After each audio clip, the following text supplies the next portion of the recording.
Leo's mornings used to begin with chaos, not alarms, but notifications. The first light that hit his eyes wasn't sunlight, it was the glow of his phone screen.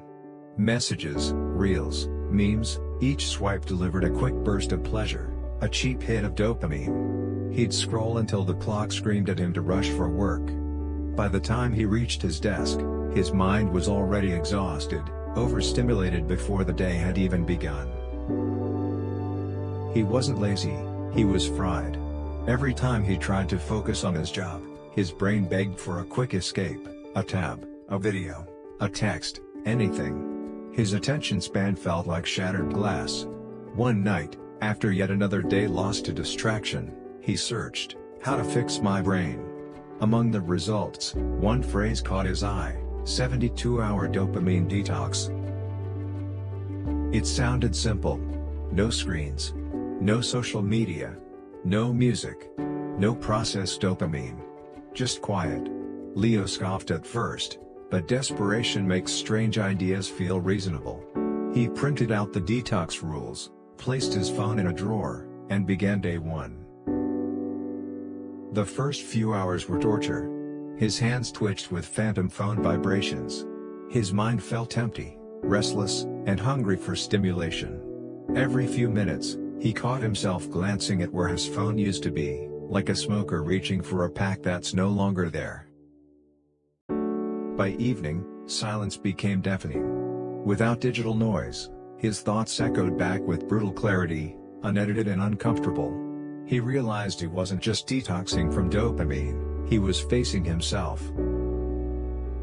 Day 2 was worse. He found himself pacing around his apartment like a caged animal. His brain screamed for a hit, any hit. He tried reading, but the sentences floated away.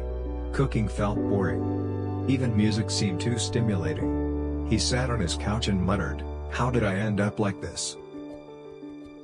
Then, while searching for something to distract himself, he stumbled upon an old hard drive buried in a drawer. The label read, "Leo's Projects." Inside were fragments of who he used to be, a half-finished novel, digital sketches, short journal entries. One document opened to a line that read, "I don't want to be successful, I want to be peaceful." He froze. That was his handwriting, from 5 years ago. The Leo who wrote that line wasn't chasing dopamine hits. He was chasing purpose. That night, he began reading his old stories, one word at a time. Something in him softened. The slow rhythm of creativity, the struggle of forming sentences, the quiet satisfaction of finishing a paragraph, felt alien yet deeply right. By day 3, something shifted. The urges didn't vanish, but he started to notice them without obeying. He took a walk without headphones and caught the sound of rustling leaves for the first time in years.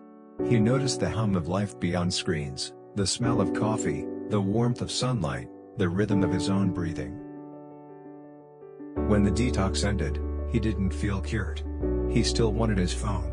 He still missed the flood of easy pleasure. But now he understood the cost. He realized he wasn't addicted to the apps, he was addicted to avoidance. Avoiding boredom. Avoiding stillness. Avoiding life without filters. Leo didn't return to his old habits. Instead, he rebuilt his routine with intentional friction. He deleted social media apps and logged in only through his laptop. He replaced digital notes with a real notebook. He made his entertainment earned, not automatic. Slowly, focus returned. The brain fog lifted, not all at once, but in gentle waves. His dopamine balance began to repair, the way a broken muscle heals through small, painful reps.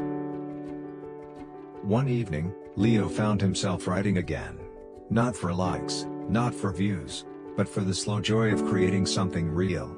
The words came harder now, but that made them matter more. He looked around at his quiet apartment, no notifications, no noise, and smiled.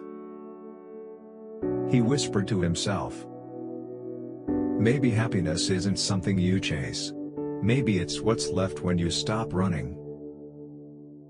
The detox hadn't given him a new life, it had given him back the one he'd been too distracted to notice.